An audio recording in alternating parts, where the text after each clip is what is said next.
There was a moment. He realized that if he didn't slow down for just one more second, he might never make it back. This wasn't just a trip. It was the story of a man trying to find something inside himself, and how the Amazon rainforest retrained him with its coldest, most unforgiving rules. If you stay until the end, you'll understand why sometimes it's not weakness that destroys us, it's rushing. Daniel Harris wasn't the kind of man who breaks easily. 47 years old. A stable career. A life most people would call successful. But that morning, something slipped. An important meeting. A major deal he had been working on for 6 months. He walked into the room, looked at the screen, looked at familiar faces. In that moment, his mind went blank. Not because he forgot the data, but because he couldn't continue. He stopped mid-sentence. The room went silent. No one understood what had just happened. He looked down at his hands, slightly shaking. For the first time in years, he lost control. The meeting ended early. No one said much, but their eyes said enough. That afternoon, the doctor gave him a short conclusion. You need to stop. Rest right now. Not a day off, a real break. It wasn't a choice, it was necessary. 3 days later, Daniel was standing at the edge of the Amazon rainforest. The first day wasn't anything special. They checked their gear. Mateo, the guide, retied Daniel's shoelaces in a way he had never seen before. Low, tight, impossible to come loose. Out here, Mateo said, small mistakes become big ones. Daniel just nodded. They walked for about 4 hours. They reached a shallow stream, the water murky. Mateo didn't step in. He threw a branch into the water first. 1 second, 2 seconds. The surface shifted. Something moved beneath. A baby caiman, Mateo said. The mother is nearby. They took a different route. That night, Daniel was assigned to start the fire. He used a lighter, but the wood was damp. It took nearly 20 minutes to get it going. Mateo said nothing, just watched.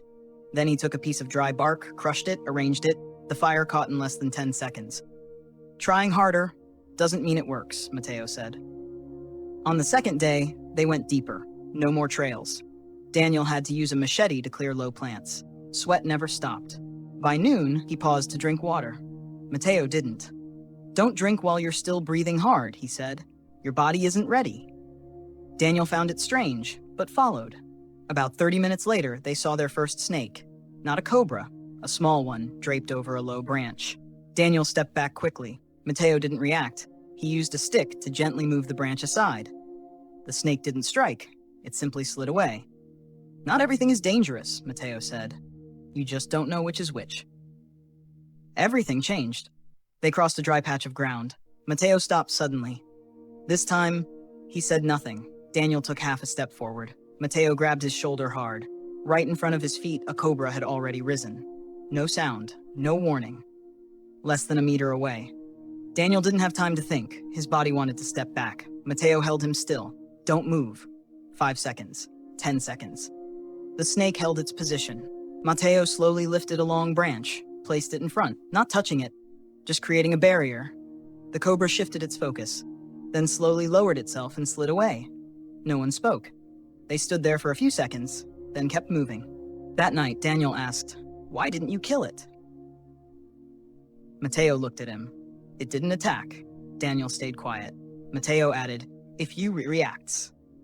On the third day, Daniel began to adapt.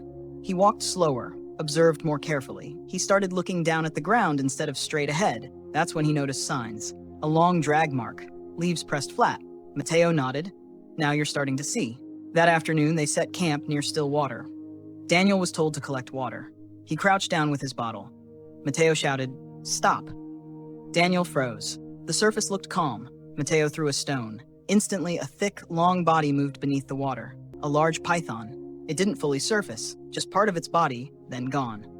Never trust still water, Mateo said. That night, they heard something. Not loud, but steady. Daniel turned on his flashlight. Nothing. Mateo turned it off. Don't let it know you're watching. They sat still. 5 minutes. 10 minutes. The sound stopped. The next morning, they followed the tracks. A small animal had been dragged away. The trail cut through the ground. They followed. About 50 meters in, Daniel saw it, the python from yesterday, wrapped tightly around its prey. No rush, barely moving, just tightening. Each time the animal struggled, the pressure increased. Not fast, but never stopping. Daniel stood still. Mateo whispered, "It doesn't need to be fast, it needs to be right." They didn't stay long, they left immediately. On the last day, Daniel was allowed to lead. Mateo walked behind him, silent. Daniel chose direction based on light, slope, and water flow. Sometimes he stopped, observed, didn't rush. Mateo didn't interfere. When they reached the old path, Mateo nodded. That's enough. Before leaving the jungle, Mateo said one thing: you don't need to be stronger, you need to make fewer mistakes.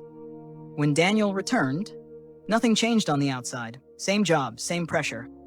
But the way he handled it changed. He didn't reply to every email immediately, didn't attend every meeting, didn't react to every problem. He chose. Observe first, act after, and when he acted, he committed fully. A colleague asked him, "What did you learn from the Amazon?" Daniel answered simply, "Not everything requires a reaction, but when you do react, don't do it halfway." If you feel overwhelmed, maybe you don't need to do more. Maybe you just need to stop reacting to everything and start controlling what actually matters. If this story spoke to you, don't just watch and move on.